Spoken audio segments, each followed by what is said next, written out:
There are some basic contemplations that are very important at the outset. What we're trying to do on the Buddhist path is to accomplish certainty. We don't want to leave things at just sort of belief. We want to have certainty. We want to have a clear understanding of how things are. So there are certain things that we are sometimes instructed or advised to contemplate to help us get some certainty in our mind, kind of to lay the landscape, the lay of the land, so to speak. Again, so we have a context for later meditational practices and so on. So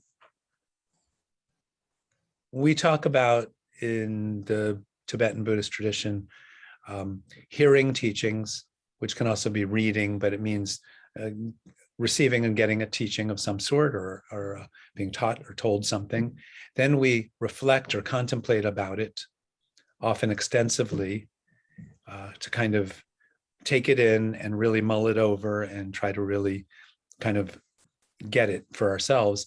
Then, based on that understanding, which is still somewhat intellectual, the next phase is to actually meditate on those teachings and try to come up with an actual experiential, deep understanding of those teachings. So we talk about hearing, contemplating, and meditating as this triumvirate of very important ways to approach the teachings. And as the Buddha himself said, you must process what you hear through your own experience. Don't take anyone's word for it. The Buddha said, don't take my word for it. He said, check it out for yourself. And then if it passes your own criteria and makes sense in your own sense of logic and understanding, then you should hold it dear as something of value, but don't just take it on face value. So one of these very core approaches of understanding, basic understanding, is what we call the four thoughts that turn the mind towards the Dharma, meaning away from just a materialistic worldview of just trying to accomplish things in the world and that's it. That's your life, wealth and fame and this and that and the other. The Buddhist path is, as we said earlier, is a path of inner discovery, inner self-discovery of who we are and how we work, in a sense, and how we can understand our situation. So these four thoughts are very, very helpful. And here's what they are. I'll tell you in a very sort of brief, abbreviated way, and we can always expand on this, talk about it. And then your job is to sort of contemplate these thoughts. So the first thought is when we stop and take stock of our situation, we start with the notion that this life that we typically take for granted is a very precious thing. And there's a lot of ways to look at this and understand this, but this is the basis that we have this, we call this a precious human life. And this is our starting point, this acknowledgement that we do have a special and unique situation. We have a clear mind. We're born in a certain society, a certain time that affords us the opportunities to hear and then put into practice teachings that can actually transform our life. That's rare and special. Even when we look at all the human beings in this world, most either they're closed-minded or their circumstances don't allow them the sort of luxury, the freedom, the leisure to practice, to read, to study, to contemplate. And we have our sense faculties. We have all these conditions that are enumerated in traditional teachings. And that's our starting point. We may think we didn't do anything special. We just woke up one morning and there we were coming out of our mother's womb, and here we are in this human body, and it was effortless. Part of this contemplation is that it may not be quite that simple, because we talk about causes of things. What caused us to be born as a human being with these circumstances, with this, we could say, good karma to even encounter these teachings, especially those of us in the West. We're not even born into a Buddhist culture. And yet somehow, through our good fortune, we have encountered these very authentic, very profound, and transformative teachings that most people actually don't have access to.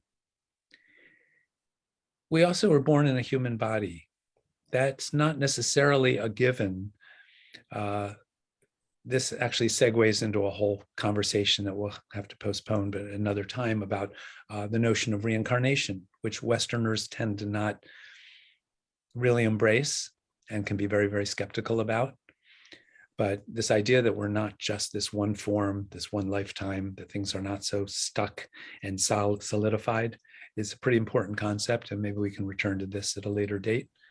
But so if you think of all the life forms, all the sentient life forms in this world, much less throughout the entire rest of the universe, but all the animals, the insects, and so on and so forth, human beings are a very small amount of a very small slice of that pie of sentient life.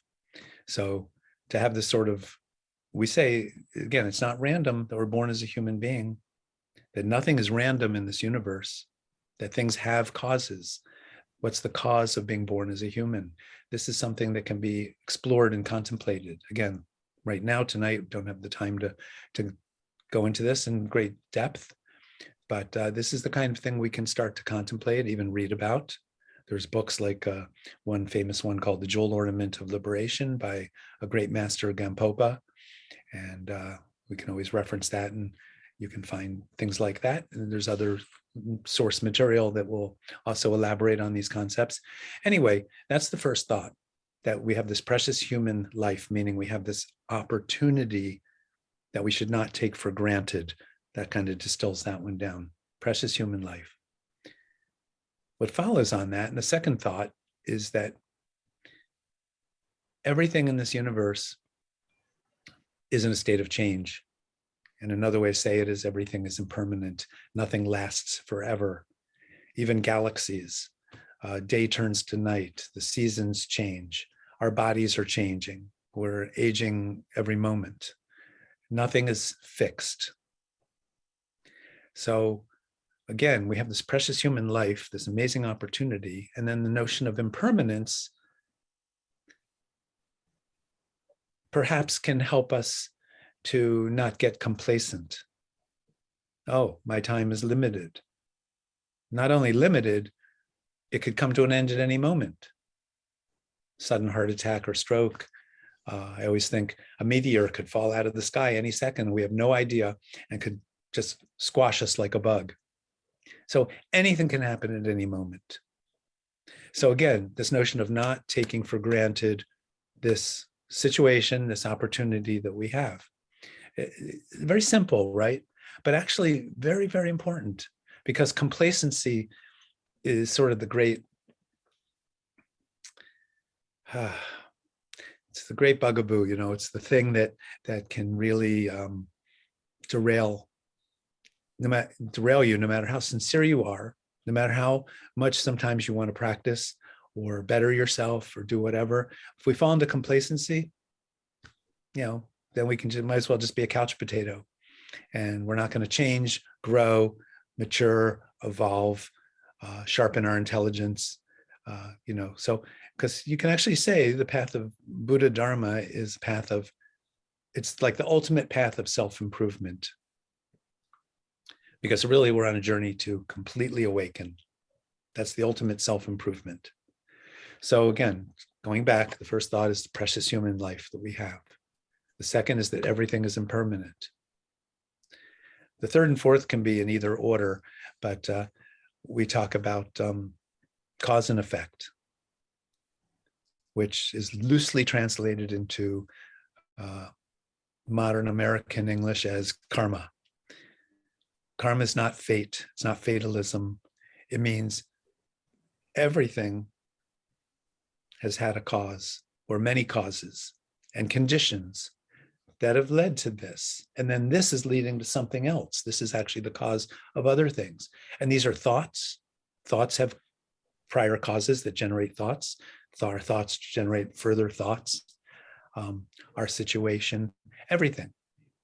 So if we apply that very basic sort of concept, the implications are self-responsibility.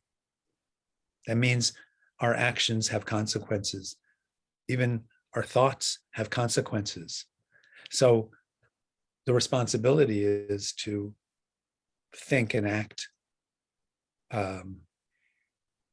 with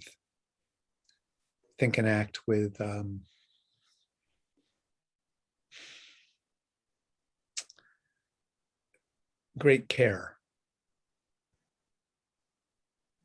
because we don't want to have bad outcomes.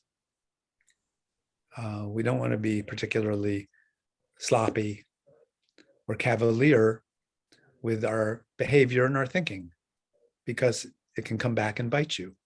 And we say it will. So to get the outcome we want means we have to create the causes to get those good outcomes.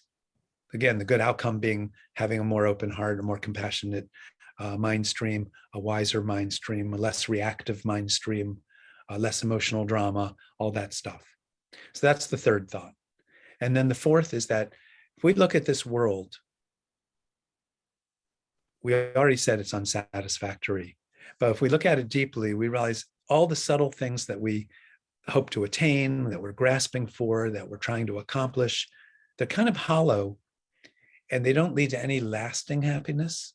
They're very temporary at best things, but they seduce us, and they want to grab our attention and our energy.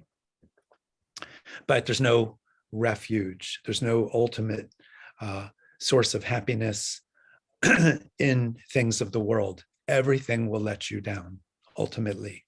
Even love, even your loved ones, your family, because eventually you have to say goodbye to them. You'll die, or they will die first.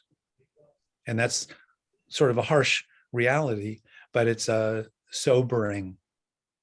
And really, this is a path of ultimate sobriety, of being soberly present, very clear-minded, not falling into sort of self-deception.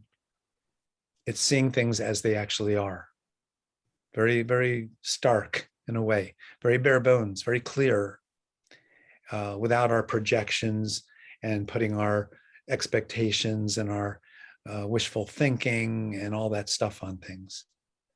It's more of a hands-off approach. The meditative lifestyle and approach is kind of hands-off. It's like, receive what there is to receive. Just see it.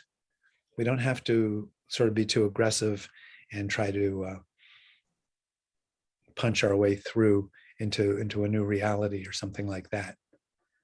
Reality is already present. So we open up to that larger present reality. That's wisdom.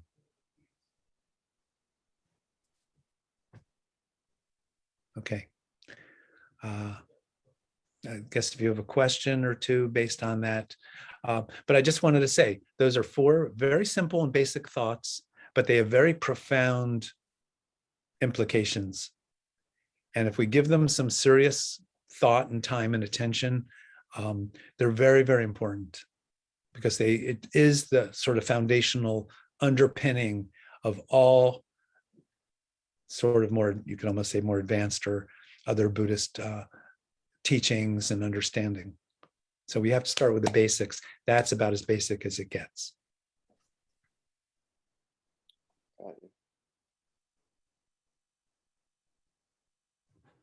So traditionally, students will spend quite a bit of time, I mean, at least maybe a few weeks, if not longer, just contemplating these four thoughts, mulling them over, turning them over, examining them, looking, finding examples to illustrate these things, and then come up for yourself. Is this true or not?